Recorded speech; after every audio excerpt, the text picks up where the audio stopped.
is up, y'all? It is Pretty Brown Girl, and I am back with another video. So today I decided, since everyone is on quarantine, some people are handling quarantine differently. Some people don't know what to do. Some people are sad. Some people are depressed. Some people are missing people.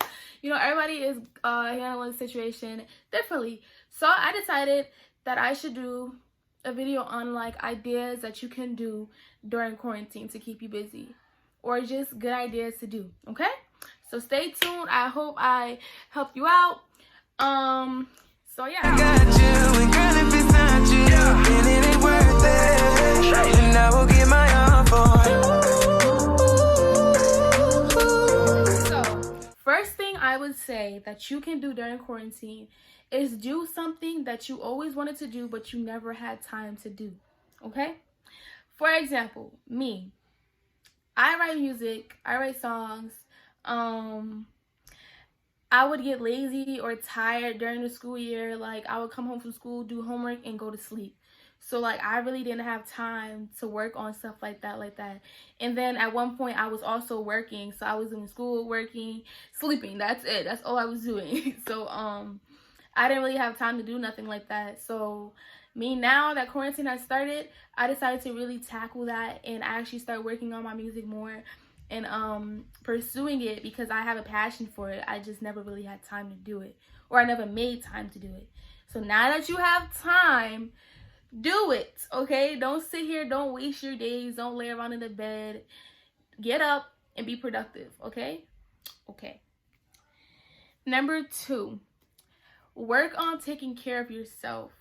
Physically, mentally, whatever it is, work on taking care of yourself. Spend more me time, you know, not too much me time to the point where you're depressed and you're in your feelings. Just spend more me time in like working on yourself mentally and physically.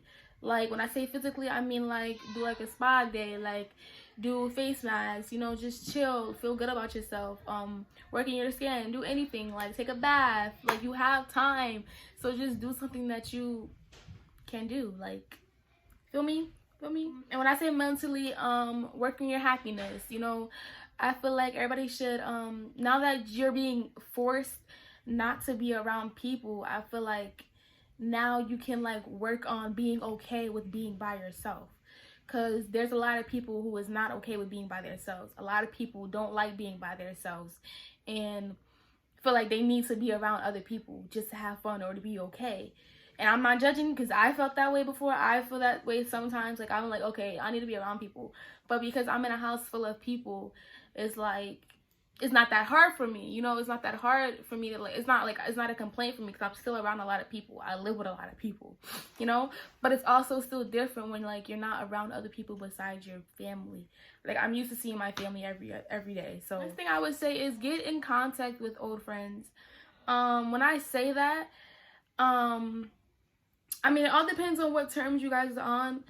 So, if you guys left on bad terms, for one, you don't want to leave this earth being on bad terms with anyone. You don't want to leave.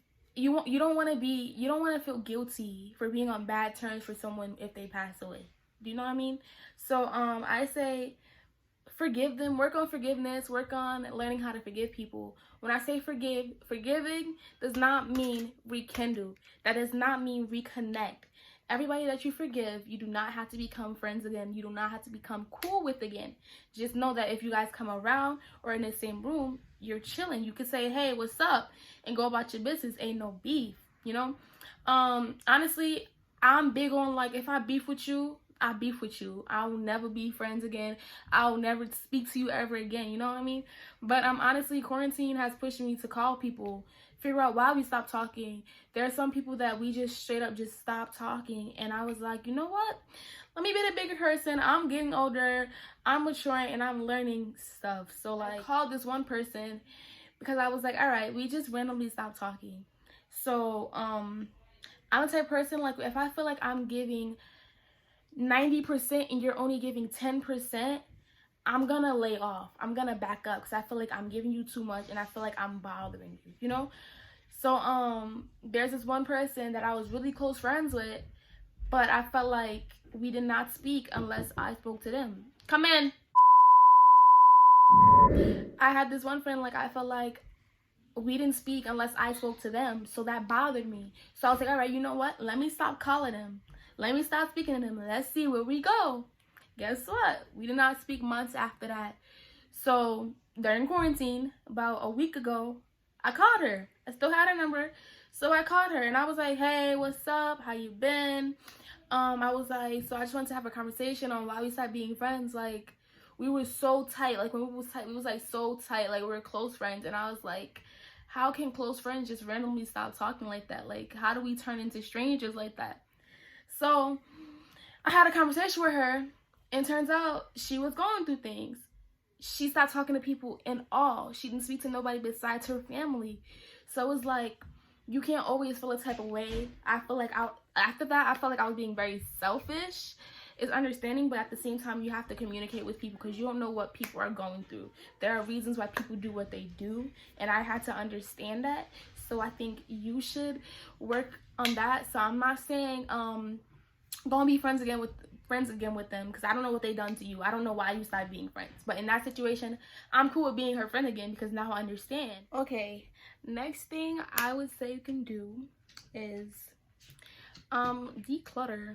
Like, you have time to declutter, get rid of things you don't need, clean your closet out, clean your room, deep clean your house, do whatever you need to do. You have time. Do it. Don't be lazy. Get up and do it. Another one is spend more time with your family.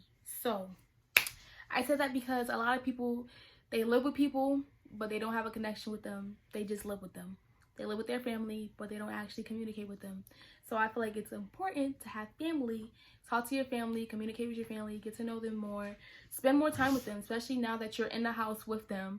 Don't stay in your room. Get out your room and spend more time with them. And actually enjoy time with your family, because tomorrow's not promised and you can regret not having a connection with your family. So get up and do it. Another one is appreciate the people you are around. Like, once again, like I said, tomorrow's not promised. This coronavirus is going around. People are catching it, and it's like people you wouldn't expect to catch it. So please, thank the people around you, appreciate them, let them know you care about them, and all that. Like, just express it. It's not hurting nobody. Period. Last thing is learn new things. I always feel like it's good to learn new things. There's no bad thing to learning anything new at all. So it will not hurt you to learn something new. Do something that you would like to do that you don't know how to do. Like, I want to learn how to play piano. Honestly, I haven't started, but I'm gonna start. I'm gonna try. I'm gonna put my mind to it because it's a lot of work, but I want to do it. So we're gonna do it. Period. But yeah. So those are a few things that I think you can do during quarantine. I hope that helped you. Like, comment, subscribe, comment a suggestion of what you would like to see next. And yeah, love you guys.